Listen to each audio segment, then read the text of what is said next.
vous avez vu dans le titre, ce soir, je vais vous parler des dessins animés de mon enfance. Alors c'était très dur pour moi de... Au départ je voulais faire un top 20 et en fait il y a trop de dessins animés qui m'ont marqué, mais vraiment marqué. Et à la fin je suis arrivée avec 30 dessins animés et encore j'en ai éliminé. Et je me suis dit mais je vais pas faire une vidéo de 2 heures parce que je sais très bien, je me connais, forcément ça va durer très très longtemps car je suis pipelette. Et du coup je me suis dit que j'allais le faire en 2 parties. Donc aujourd'hui vous avez du top 30 au top 16 et la semaine prochaine vous aurez du top 15 au top 1. Voilà, donc j'ai bien conscience que j'ai 40 ans et que tout le monde n'a pas 40 ans. Dans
je sais pas, ils avaient peut-être l'envie quand j'étais jeune qu'on soit une génération d'adultes dépressifs, je sais pas, mais il y avait paquet de dessins animés absolument horribles, on pleurait devant la télé quoi.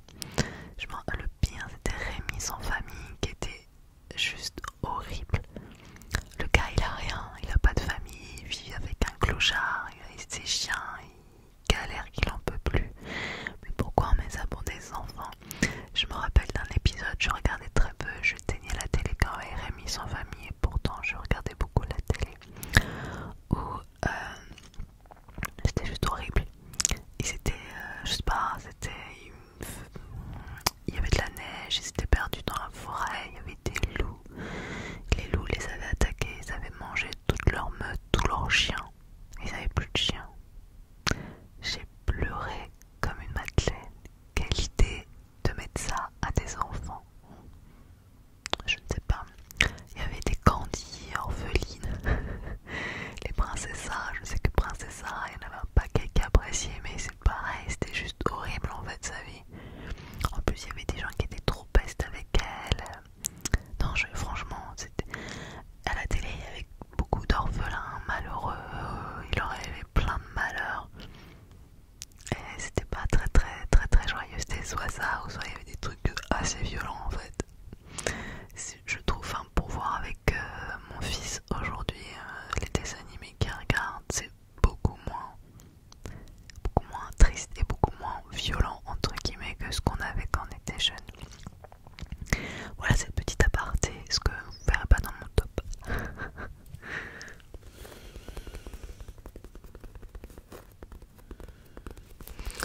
Alors en numéro 27, parce que je parle, mais ça fait déjà un paquet de moments que je parle, on n'a pas trop inventé dans le top. J'ai mis les Tortues Ninja, Et c'est rigolo, je me rappelle à mon époque quand on regardait les Tortues Ninja, on se disait toutes, on se disait tous et toutes, moi je suis telle couleur, moi je suis ici, moi je suis là. Moi je disais que j'étais Donatello, celui avec la grande barre, celui qui avait le bandeau violet, c'était mon préféré. J'avais le jeu vidéo aussi sur la NES. Et je rêvais d'avoir les figurines Tortues Ninja pour jouer avec. Mais mes parents m'en ont jamais acheté. Voilà, c'est un de mes... Vous savez, les petits regrets d'enfant. Ben ouais, ça c'était un regret. Je voulais mes Tortues Ninja, je les ai jamais eu. Il y avait deux trucs que j'aurais voulu avoir quand j'étais petite. C'était les Tortues Ninja, les Polly Pocket. Et les deux trucs, je les ai jamais eu. Voilà, j'étais pas malheureuse, attention, mais vous savez, les petites frustrations d'enfant, pas ça, j'ai jamais eu ces deux trucs.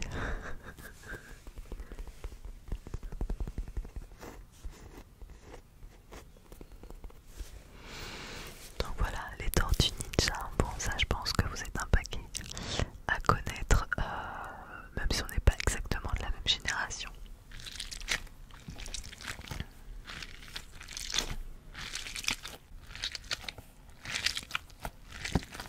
En numéro 26, j'ai mis Ranma 1-2, moitié soleil et moitié nuit.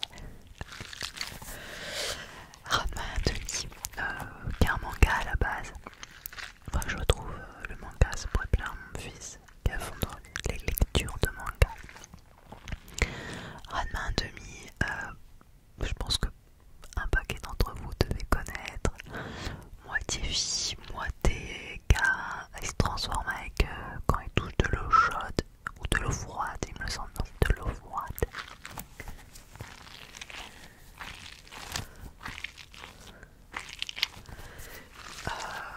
Pareil, ça devait sortir à peu près à la même époque de Sailor Moon ou un an avant, mais c'est pas des dessins animés que j'avais quand j'avais 4-5 ans, c'était vraiment fin de primaire, mais c'était plutôt cool et assez rigolo. Je me rappelle qu'il y avait un gros panda aussi qui était assez amusant. Il y avait pas mal de personnages qui se transformaient. Je peux raconter des bêtises aussi hein, parce que c'est un peu flou quand même dans ma tête, mais je me rappelle que c'était chouette.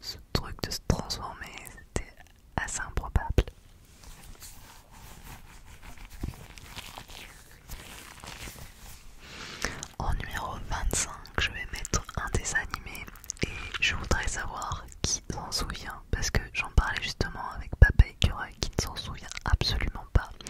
Et quand je vous ai dit tout à l'heure, oui, le dessin animé de 1985, ben voilà, enfin, apparemment c'est sorti en 85, mais j'avais genre 2 ans, donc je pense qu'il y a dû avoir des rediffs parce que quand même se rappeler à 2 ans de ce que j'ai vu. C'était Pole Position. Bon, par contre, il n'y a que 13 épisodes, donc ça n'a pas dû passer très souvent à la télé. 13 épisodes, c'est juste rien du tout. Donc Pole Position, c'était un frère et une sœur, ça je m'en rappelle plutôt bien pour le coup. C'était un frère et une sœur, ils faisaient des cascades en voiture. Leurs parents faisaient ça également. Ils avaient repris un peu le flambeau. Et moi ce qui me plaisait dans cette série, dans ce dessin animé en tout cas, c'est qu'ils avaient des ordinateurs dans leur voiture, c'était hyper futuriste. Et du coup les ordinateurs ça faisait une petite tête, enfin juste les yeux, la bouche, et ils pouvaient parler avec leur ordinateur, donc j'avais l'impression qu'ils parlaient avec leur voiture, un peu comme la série K2000 en fait qu'il y avait à l'époque. Et je trouvais ça excellent de pouvoir discuter avec l'ordinateur de bord de sa voiture, et j'ai un souvenir de ça, genre waouh, c'est trop chouette de pouvoir discuter avec sa voiture. Qui s'en souvient?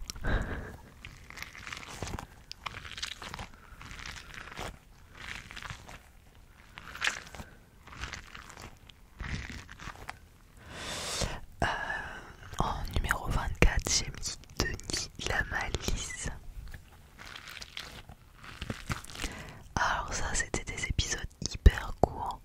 Ça, je m'en rappelle, je devais être en CP, C20 quand je regardais ça. Et j'aimais bien parce qu'en fait, il faisait beaucoup de bêtises. Et c'est toujours très amusant quand on est enfant de pouvoir regarder un autre enfant qui fait des bêtises. On se dit Amilo celui-ci. Il a le goût du risque.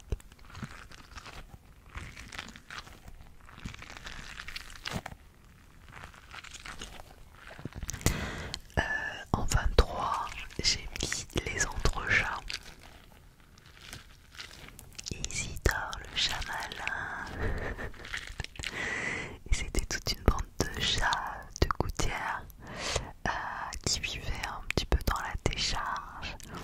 Et si mes souvenirs sont bons, et ils embêtaient un chien qui s'appelait Brutus. Les épisodes étaient courts aussi. Genre, les épisodes se faisaient vers 5-6 minutes. Le générique faisait déjà 1 minute 30. Déjà, pratiquement le temps de l'épisode.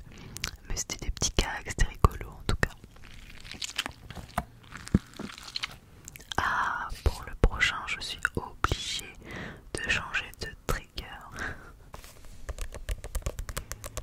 J'ai mis Dragon Ball. Alors quand je dis Dragon Ball, c'est Dragon Ball et Dragon Ball Z, hein, il y a les deux.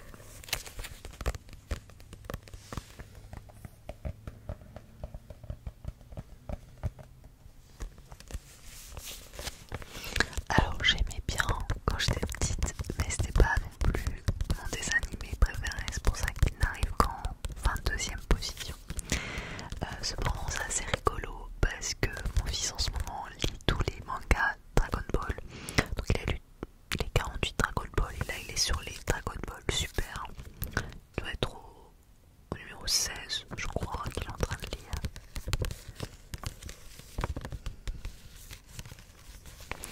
Et du coup il m'en parle et je me rends compte que je me rappelle plus de tout. Je me rappelle vraiment plus de tout. Et puis des fois à la télé ils nous faisaient des rediffs d'une partie d'une saison sans nous remettre les trucs d'avant, donc on était un petit peu perdu parfois. Mais je crois que je préférais Dragon Ball à Dragon Ball Z quand il était petit.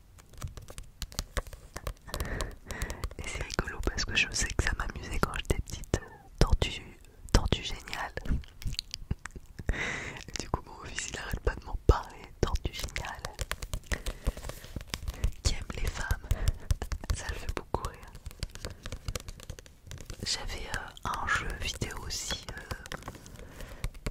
sur la NES de Dragon Ball qui était pas extraordinaire. Des fois les franchises comme ça c'est... Bon, surtout à l'époque, parce que maintenant vous prenez une franchise de Pokémon sur la Switch, c'est bien fait. Mais à l'époque...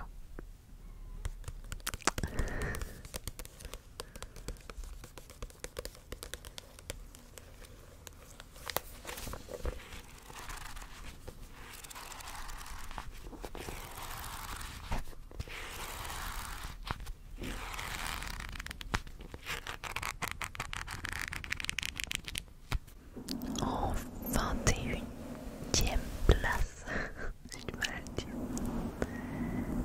j'ai mis les 4 size. Non, je crois que c'est...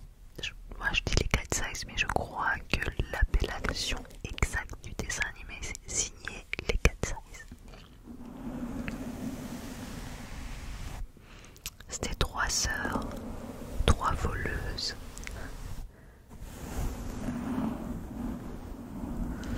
qui volaient des œuvres qui appartenaient à leur père qui a disparu.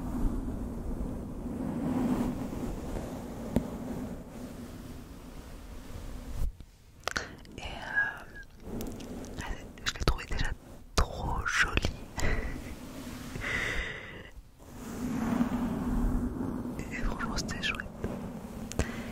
Mais ça j'ai vu, mais j'ai pas regardé en boucle non plus parce que je sais que pour plein c'est leur dessin animé préféré quand moi j'étais petite.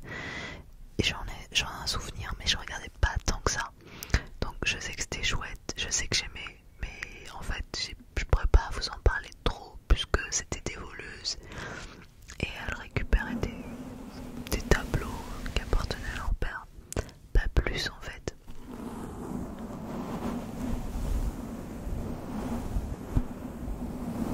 Mais je les vois encore comme on fait dans les dessins animés là. Elles étaient belles silhouettes, quand elles s'étaient lancées, hop, elles sautaient, pouf.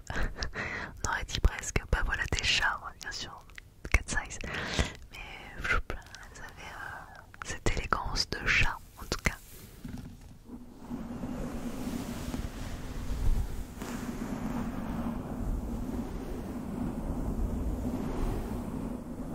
D'ailleurs, ce serait intéressant quand vous marquez dans les commentaires quel était votre dessin animé préféré ou quels étaient vos dessins animés préférés. De me dire aussi en quelle année vous êtes né, parce que ça permet aussi de voir de quelle génération qui regardait quoi. Ça peut être assez intéressant.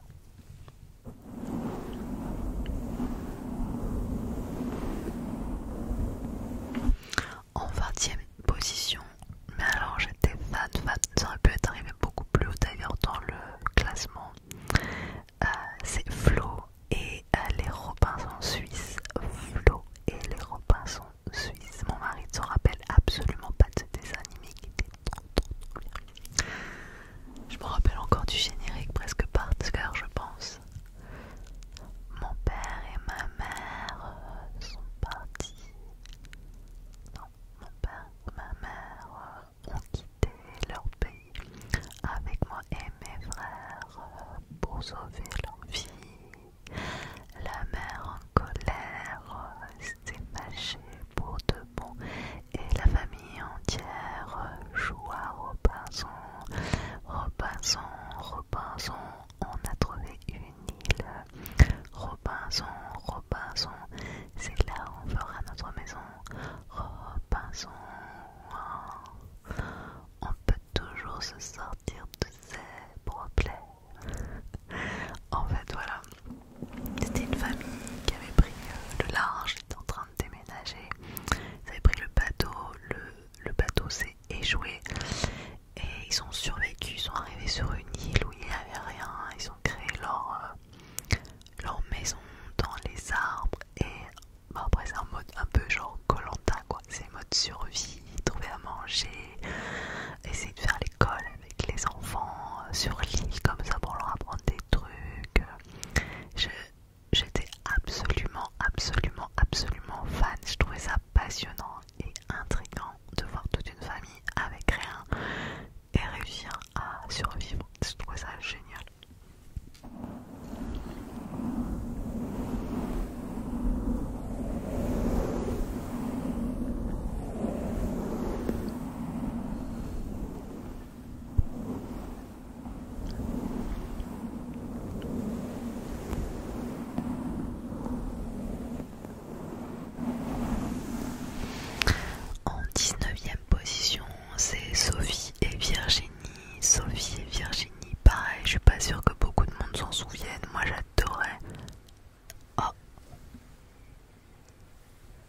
pleut pas souvent à Nice, mais là il pleut, je sais pas si tout d'un coup ça s'est mis à pleuvoir soudainement. Est-ce que vous entendez? Bah, on va dire que ça fait une petite déclencheur en plus de fond. Sophie et Virginie, deux filles, deux sœurs. Il y en avait une qui devait avoir 8-9 ans, 7-8 ans, je sais pas, à peu près. Et l'autre qui était ado, peut-être 16 ans. Sophie la petite, Virginie la grande. Leurs parents étaient archéologues. Et elles habitaient dans une grande villa. Leurs parents étaient souvent pas là, elles étaient élevées avec le personnel. Et puis un jour, on leur dit que leurs parents ont disparu, ils sont morts. Et donc du coup, ils sont mis dans un orphelinat. Et là, il se passe un milliard de choses pour elles. C'est pas facile. Quand je vous disais qu'il y avait toujours des trucs avec des orphelins. Sauf que là, on apprend dans une saison suivante que leurs parents sont absolument pas morts. Et ils se cachaient, il me semble, parce qu'il y avait des gens qui leur voulaient du mal, parce qu'ils avaient trouvé des trucs. Bon, après, Eric. Waouh, vous entendez? Ceci n'est pas un son rajouté. Il fait vraiment un temps. Cet après-midi, je tourne ça, c'est un dimanche. Cet après-midi, j'étais en t-shirt. Il faisait trop chaud. Et voilà, ça y est, les orages sont arrivés. Presque c'est l'été, quoi. Bon, bref, et Sophie, Virginie. Et non, en fait, leurs parents sont pas morts. Et ils récupèrent leurs enfants, mais il leur arrive plein de trucs. J'aimais bien. C'était plein d'intrigues avec des trucs avec plein d'autres enfants, ados, c'était sympa.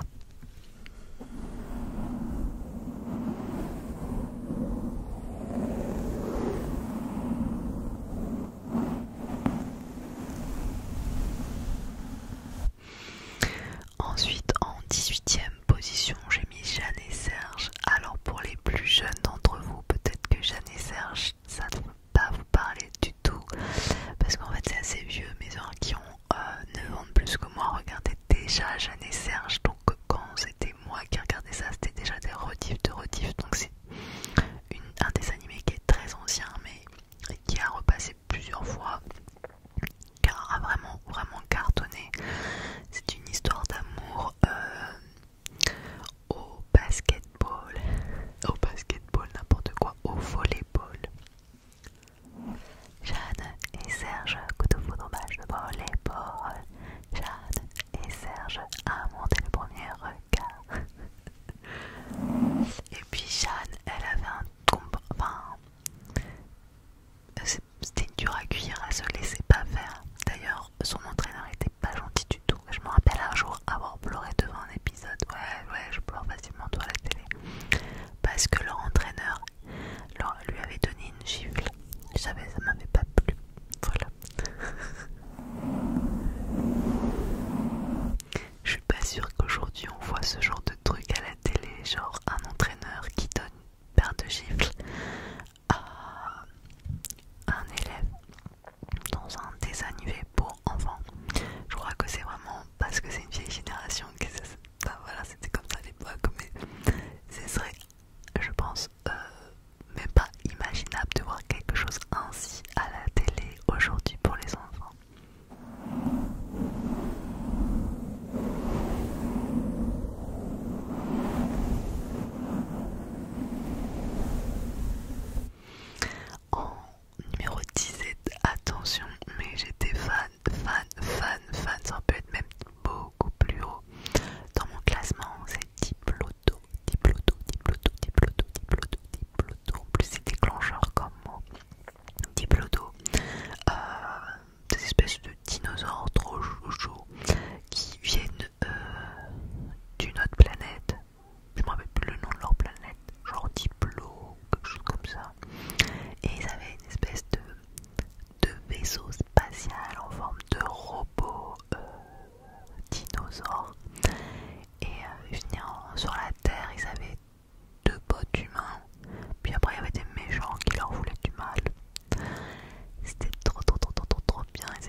aussi un manga.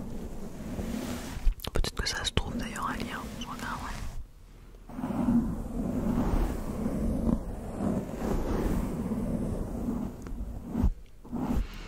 Voilà pour ces 15 premiers noms de dessins animés. Bien sûr, il y en a